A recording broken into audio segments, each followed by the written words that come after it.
Hello दोस्तों, welcome to my channel. दोस्तों, आज की वीडियो में एसएससी सीएचएसएल एग्जाम 2023 टीयर 1 की अगर मैं बात करूं तो आप देख सकते हैं कि 9 अगस्त को पूछे गए शिफ्ट नंबर 3 में जितने सारे क्वेश्चंस होंगे इंग्लिश का, इन सबको हम लोग आज डिस्कस करने वाले हैं बेहतरीन तरीके से। तो आइए शुरुआत करते हैं, चलते हैं सीधे इंग्लिश के सवालों की तरफ।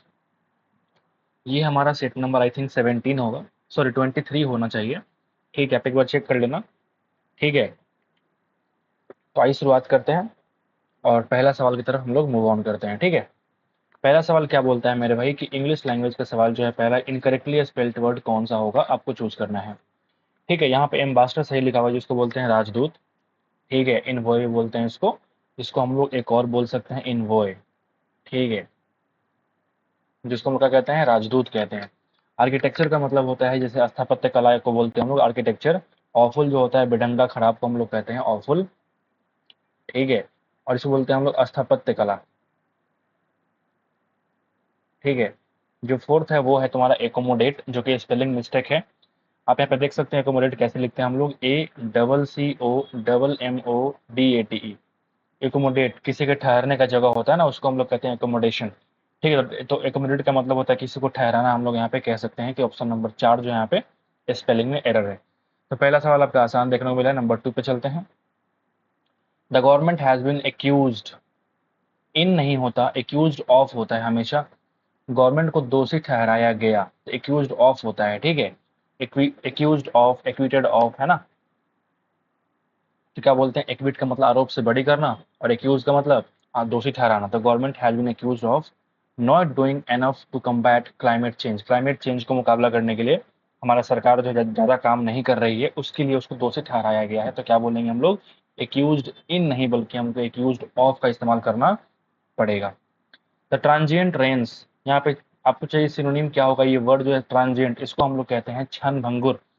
क्षणिक चीजों को हम लोग कहते हैं कि ट्रांजिएंट है। मोमेंटरी, क्या बोलते हैं इसको भैया, मोमेंटरी। और इसी को हम लोग कहते हैं फ्लिटिंग, जो बहुत ही कम समय के लिए हो, क्षणिक हो, उसको हम लोग कहते हैं भैया ट्रांजिएंट, मोमेंटरी, फ्लिटिंग। ठीक है, परपिचुअल का मतलब जो लंबा चले, शाश्वत चले। लॉन्ग का मतलब बहुत लंबा, स्टेबल का मतलब स्थिर। तो यहाँ पे जो ऑप्शन नंबर 3 होगा, बहुत ही आसानी से आप टिक लगाएंगे, नंबर 4 पे आएंगे। एक सेंटेंस का पार्ट है, आपसे कह रहा है इसको अरेंज करिए और एक सेंटेंस में कन्वर्ट कीजिए। इसका बेस्ट तरीका ये होता है कि आप ऑप्शन को यूज करके जा सकते हैं कि यहाँ पे देखो BADC, CABA, है ना। इस तरीके से आप चूज कर सकते हैं। यहाँ पे देखो देयर डायलॉग स्किल, तो यहाँ से आपको लगता है नहीं कि सेंटेंस का शुरुआत हमने सी से हम कर सकते हैं, बिल्कुल नहीं कर सकता। ठीक है, यहाँ देखो द मोस्ट टैलेंटेड पीपल हो सकता है, the most talented people who are continuously trying to improve their dialogue skills, not the least talented. समझ के बाद तो यहाँ पे क्या बोलेंगे हम लोग, ऑप्शन नंबर 1 जो है वो एक सटीक मीनिंग आपको निकाल के दे रहा है।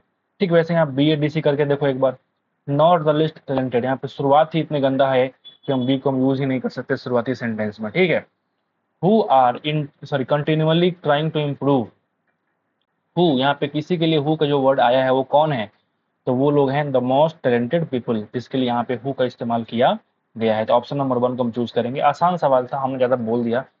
ऑप्शन का यूज करेंगे, फटाफट आप कर पाते हैं अगर सेंटेंस के पार्ट को आपको अरेंज करना होता है तो। ठीक है, it has been running from morning नहीं बल्कि यहाँ पे सिंस मॉर्निंग का इस्तेमाल करना पड़ता है। एक निश्चित टाइम टेबल है ये, सिंस मॉर्निंग होता है। ठीक है, my father taught me to be true and ethical in business as dishonesty leads to downfall. यहाँ पे कहा जा रहा है कि मेरे पिताजी ने मुझे समझाया है कि हमेशा सच्चा और नैतिक इंसान बनो बिजनेस में, क्योंकि बेईमानी जो है हुआ तुम्हारे पतन की ओर तुमको ले जाता है। तो यहाँ पे जो डिसऑनेस्टी लिखा हुआ है उसका उल्टा आपको चूज करना है। What is the most appropriate antonym of the given word, word जो है वो डिसेंट। डिसेंट का मतलब बहुत ही शालीन होना, बहुत ही अच्छा होना। तो उसका उल्टा क्या हो जाएगा, डिजॉनेस्ट हो जाना, बेईमान हो जाना। इथिकल बोलते हैं भैया नैतिकता को, नैतिकता को हम लोग क्या कहते हैं, इथिकल। और यहाँ पे डाउनफॉल का मतलब होता है पतन होना। ट्रू का मतलब सच्चा इंसान होना। ठीक है, let the book be read by me, यहाँ पे एक पैसिव वॉइस में है तो क्या बोलेंगे हम लोग, late me read the book. Let me had क्यों आएगा, लेट मी हैव क्यों आएगा, लेट मी प्लीज क्यों आएगा, let me read the book, मुझे किताब पढ़ने दो, उसका पैसिव वॉइस था let the book be ridden by me. Have a batch एक वर्ड है यहाँ पे, इडियम हैव अ बैच, इसका मतलब होता है कि हम किसी चीज को ट्राई कर रहे हैं। टू ट्राई और टू अटेम्प्ट, उसी को हम लोग कहते हैं कि हैव अ बैच, हमने एक प्रयास किया। टू मेक एन अटेम्प्ट को हम लोग कहते हैं भैया हैव अ बैस। फिर से आपका आ चुका है सेंटेंस का पार्ट। तो यहाँ पे देखो सेड दैट, कोई इंसान होगा जिसने कुछ बोला होगा, तो हम बोल सकते हैं शुरुआत हम ए से नहीं कह सकते। कैथरीन एंड डेविड ने बोला होगा तो कैथरीन एंड डेविड सेड, तो डी ए मेरा कंफर्म हो गया, स्टार्टिंग में होगा और बाकी कहीं पे है ही नहीं तो काट के हटाओ। तो बहुत ही आसान होते हैं इस तरह के सवाल। नंबर 10 पे आते हैं। The food container is not enough big, ओ हो, नॉट एनफ बिग बल्कि नॉट बिग एनफ आपका होता है, ठीक है, नॉट बिग एनफ बोलते हैं, ठीक है, not big enough to meet the demands of the affected people, यहाँ पे आपको बोला जाएगा। क्या नहीं, ये नहीं अभी चलेगा शायद।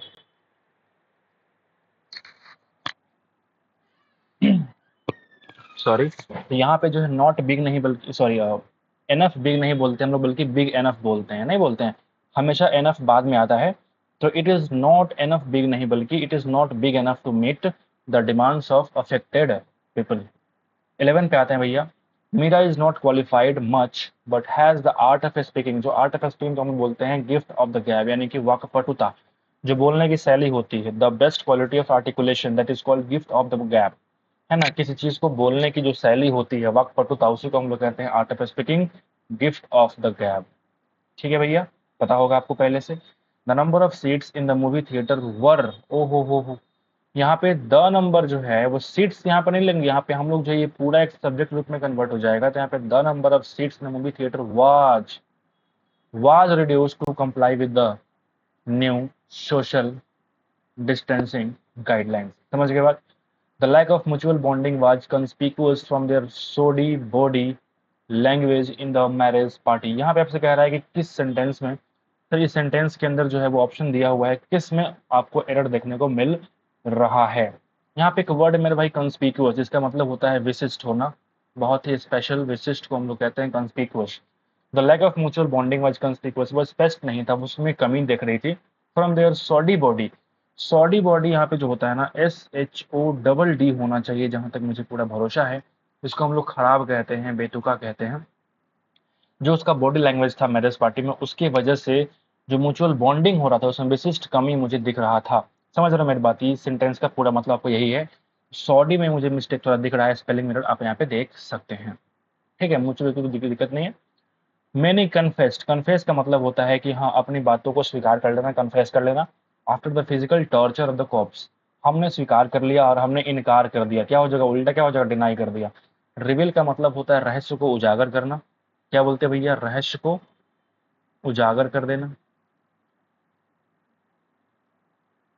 रिकॉग्नाइज्ड का मतलब होता है पहचान बनाना, रिकॉग्नाइज्ड।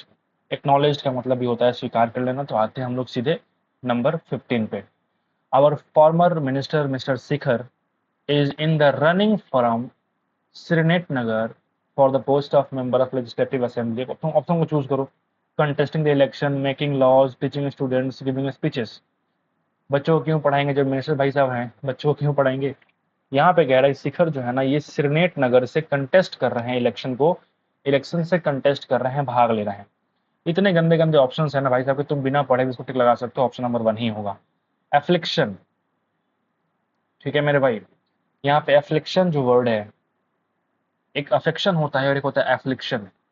तो जो अफेक्शन है वो तुम्हारा होता है किसी से लगाव हो जाना, लेकिन जो एफ्लिक्शन है वो होता है बनावटी व्यवहार। किसी से आप बनावटी व्यवहार कर रहे हैं उसी को हम लोग एफ्लिक्शन कहते हैं, ठीक है। तो उसका उल्टा क्या हो जाएगा, जैसे आ, किसी के लिए आप बनावटी व्यवहार दिखा रहे हैं, उसका उल्टा क्या हो जाएगा, प्रेडिकामेंट का मतलब होता है मेरे भाई स्थिति या दशा, तुम्हारा कैसा है, तो उसी को हम लोग कहते हैं प्रेडिकामेंट है। वो क्या है, स्थिति है या दशा, यानी कि प्रेडिकामेंट है। मोर्टगेज कहते हैं भैया गिरवी रखना, मोर्टगेज कहते हैं हम लोग गिरवी रखना। और जियोपार्डी, जियोपार्डी का मतलब होता है भैया खतरा, खतरा को हम लोग कहते हैं जियोपार्डी, ठीक है। कंसोलेशन इज ऑल अबाउट सांत्वना देना, ठीक है, शांति देना, तो उसको हम लोग कहते हैं कंसोलेशन, ठीक है भाई साहब। तो यहाँ पे जो एफ्लिक्शन है वो है बनावटी व्यवहार, आपने किसी से बनावटी तरह का व्यवहार किया, लेकिन जब आप सांत्वना देते हैं तो आप दिल से देते हैं, तो क्या बोलेंगे, इसका उल्टा क्या हो जाएगा, कंसोलेशन, ठीक है। आगे बढ़ते हैं, बढ़िया सवाल था ये वाला। The tickets had already been booked, अगर ये पैसिव वॉइस में है, had plus been plus verb का थर्ड फॉर्म, तो मुझे एक्टिव वॉइस में चूंकि ये पास्ट परफेक्ट है तो subject plus had plus verb का थर्ड फॉर्म प्लस ऑब्जेक्ट। बोलिए यहाँ पे देखिए, यहाँ पे हैड वैड कुछ है ही नहीं, काट के यहाँ पे हैड तो है, बुक्ड भी है, लेकिन बाई नहीं है। किसके द्वारा हुआ? बाई माई फ्रेंड होना चाहिए ना। My friend had already booked the tickets, sorry sorry, तो मुझे एक्टिव वॉइस में कन्वर्ट करना है ना। The tickets had already booked my friend, ticket ने मेरे फ्रेंड को बुक किया है? बिल्कुल नहीं, मेरे फ्रेंड ने टिकट को बुक करेगा ना भाई। यहाँ पे हैज है, काट के हटा। Option number 3 is the required answer. ज्यादा ऊपर आ गए हम लोग, नीचे आते, ठीक है। She has gone to the stationery store to buy a scissor, to buy a scissor, कैंची। जब भी कैंची खरीदते हैं तो वहाँ पे कैंची का जो दो पार्ट होता है ना, उसको हम लोग कहते हैं पेयर ऑफ सीजर्स। जब भी यूज करोगे, जैसे चश्मा खरीदने जाओगे तो क्या बोलोगे? पेयर ऑफ स्पेक्टिकल्स में चाहिए होगा। तो ए सीजर नहीं, बल्कि हम लोग हमेशा ए पेयर ऑफ का इस्तेमाल करते हैं, buy a pair of scissors. ये बात आपने पढ़ा होगा, ये ग्रामेटिकल एरर आपने बहुत पहले से पढ़ रखा होगा। प्रोलिफिक का मतलब होता है उपजाऊ होना, उर्वर होना, उसी को हम लोग कहते हैं प्रोलिफिक, यानी कि प्रोडक्टिव को हम लोग कहते हैं, प्रोडक्टिव को हम लोग कहते हैं उर्वर, उपजाऊ। लेकिन तो बताइए आपको, अनप्रोडक्टिव जो उपजाऊ नहीं है वो अनप्रोडक्टिव है, ठीक है। अनसक्सेसफुल जो असफल, उसको हम लोग कहेंगे अनसक्सेसफुल है। एक आसान शिफ्ट हमको देखने को मिला है। कंसीट का मतलब होता है घमंडी होना, कंसीट।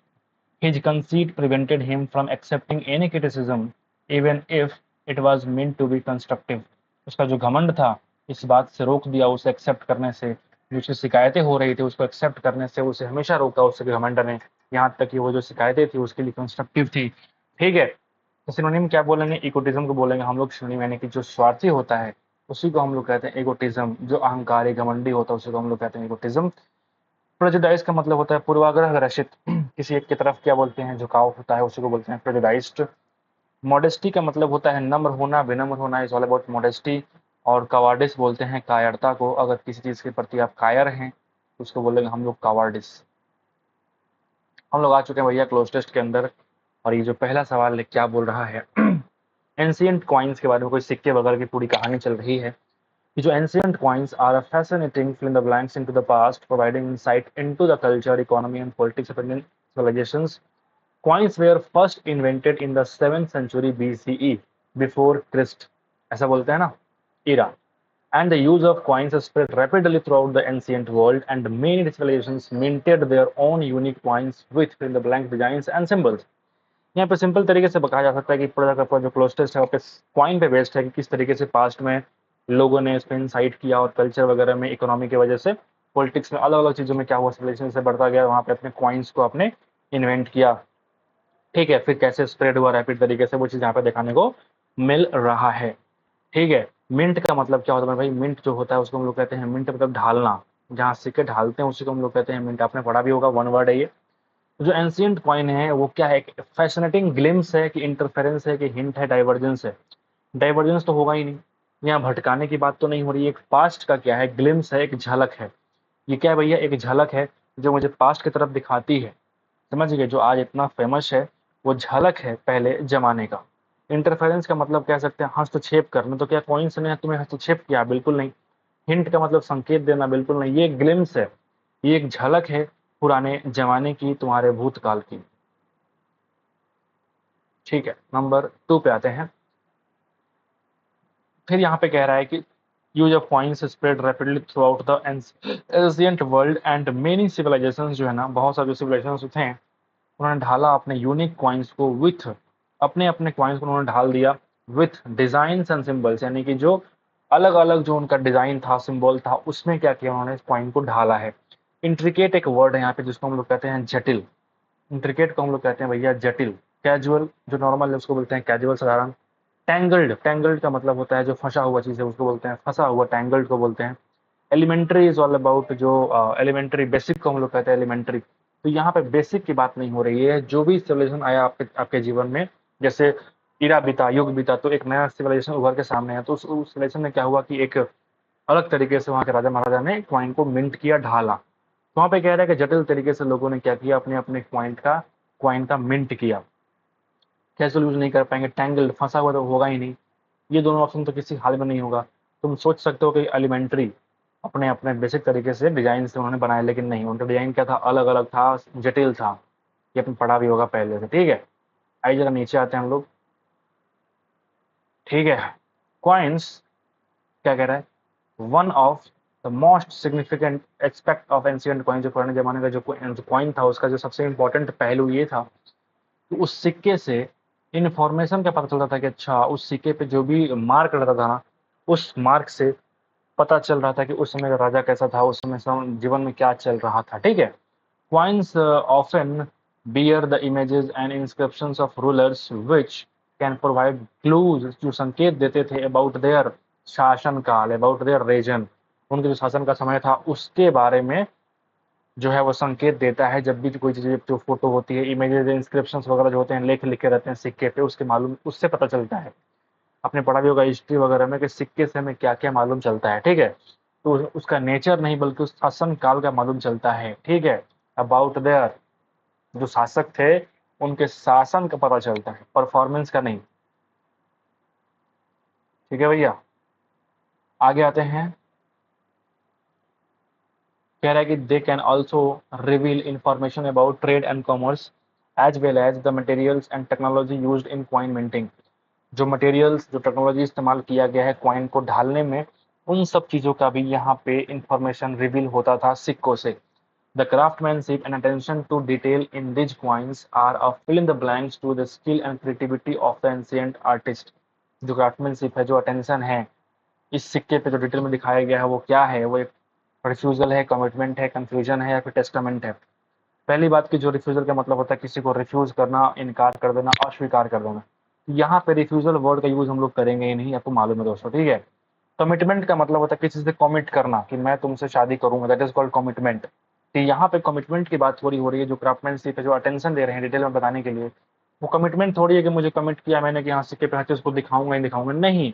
ये एक टेस्टामेंट है। टेस्टामेंट का मतलब होता है इच्छा पत्र, मेरा वसीयत, मेरा आदेश, है ना, कि जो सिक्का होगा वो सिक्के के माध्यम से मेरा जो है वो इच्छा पत्र मालूम चल जाएगा कि हमने क्या चाहता था, कि हम क्या चाहते थे देश में, हमारे शासन में क्या चल रहा था। वो एक इच्छा पत्र, टेस्टामेंट है, एक वसीयत है, एक आदेश है। समझ रहे हो, कंफ्यूजन तो होगा ही नहीं, बहुत ही आसान ऑप्शन था। आते हैं हम लोग आखिरी सवाल पे मेरे भाई।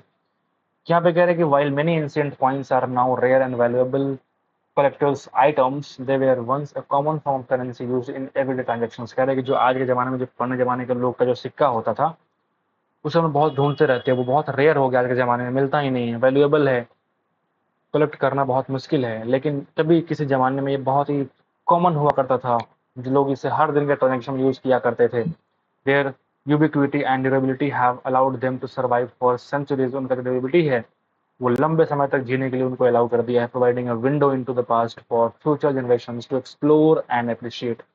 ठीक है, जो हमारा आने वाला फ्यूचर जनरेशन होगा उन सब के लिए एक खिड़की खोला है भैया, कि तुम देखो कि पास्ट में क्या क्या हुआ है, एक्सप्लोर करो, इसको प्रशंसा करो। रिप्लेनिश का मतलब होता है पूरा करना। रिप्लेनिश यहाँ भरने की बात तो नहीं हो रही है, यहाँ पे क्या बोलते हैं, भरना। रिप्लेनिश मतलब भर देना। वर्शिप, पूजा करना, फेवर, पक्ष करना, बिल्कुल नहीं। अप्रिशिएट करेंगे हम लोग। पुराने जमाने के सिक्कों को देखेंगे, अच्छा इतनी बड़ी बड़ी कलाकारी बिना किसी टेक्नोलॉजी के, तो यहाँ पे हम लोग क्या करेंगे, उसको एक्सप्लोर करेंगे, अप्रिशिएट करेंगे। ठीक है, तो बहुत ही बढ़िया रहा आपका ये शिफ्ट। उम्मीद करते हैं कि आपको समझ में आ गया होगा। तो एक बार हमारे इस एफर्ट के लिए लाइक कर दीजिएगा। मिलते हैं आपसे अगले वीडियो में। आज के लिए इतना ही दोस्तों, थैंक यू सो मच।